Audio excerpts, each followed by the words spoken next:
I'm probably the only person in here who A, doesn't have ties to the mafia, and B, has covered a man entirely in diesel fuel in an abandoned warehouse. Okay, I don't see any hands. That's kind of what I thought. The summer after I graduated from high school, I got a job at the highway department in my hometown of Allegheny, New York. I got hired alongside two of my good friends, Sean and Evan.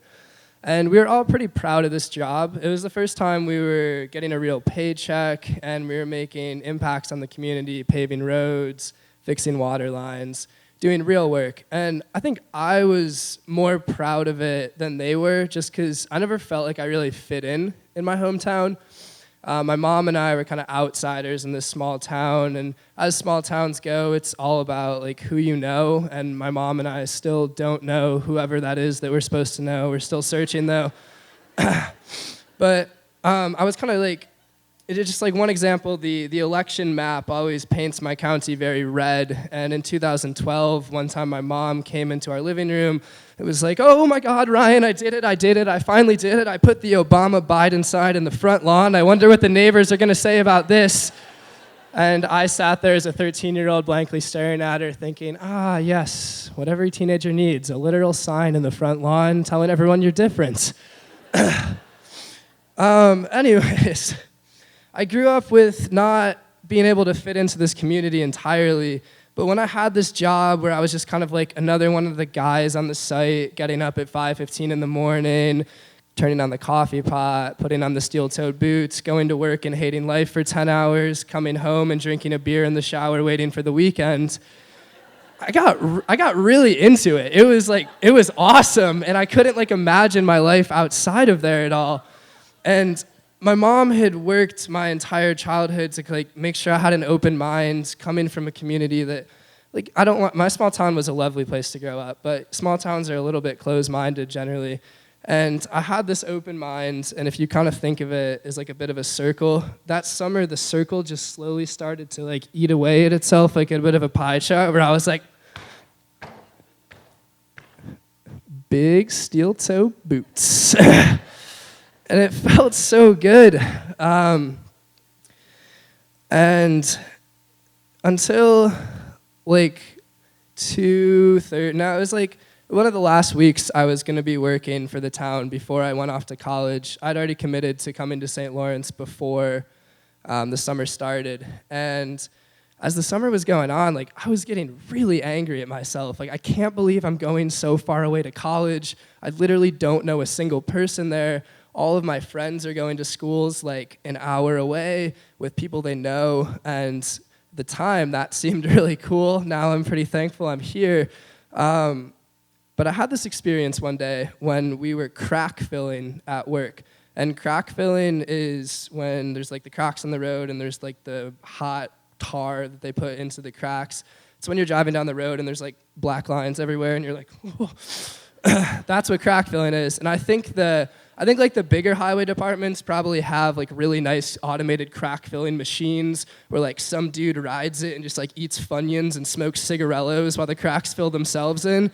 But at the town of Allegheny, we had like this 25-year-old machine that I referred to as the Terminator. What the Terminator was essentially a big boiler on wheels hitched to a truck with two wands that came off the sides. And at the end of the wands, there was like these machine gun grip, like things that we held as the truck moved along, filling in the cracks. And so we're crack filling for the first time, and we're loading up these big blocks of solid tar, throwing them into the boiler component of the Terminator. I'm pretty curious about the Terminator. I mean, it's called the Terminator in my head.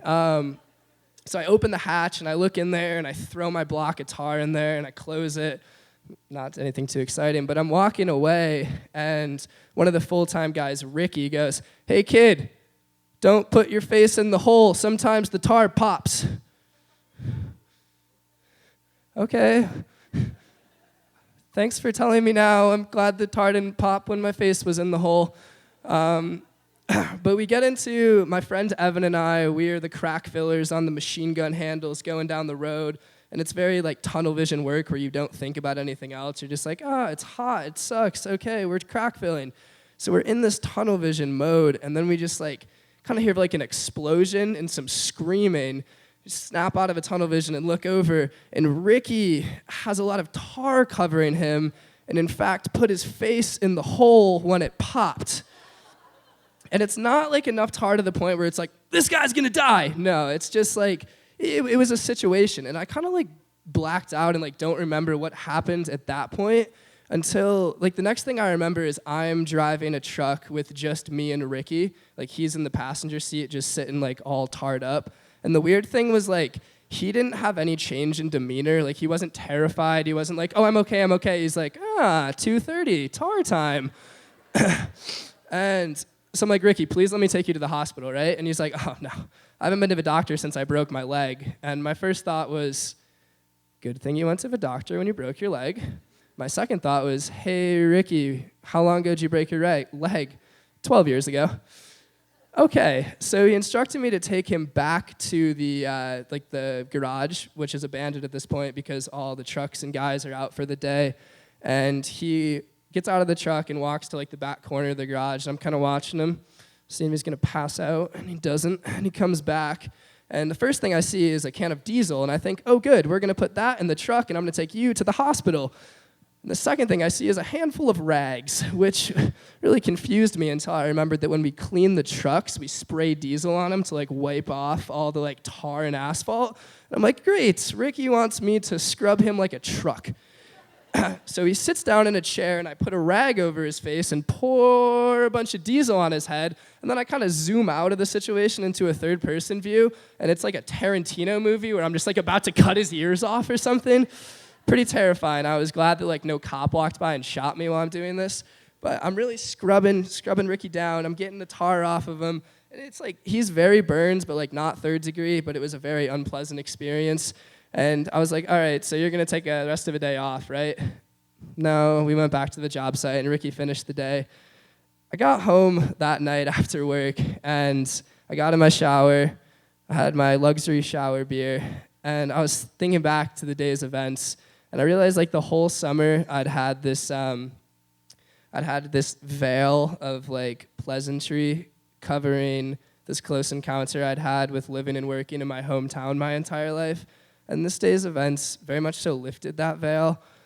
And I was like, in 2 weeks, I get to pack up everything, look away from all this, and go to college to start completely over. That sounds kind of nice.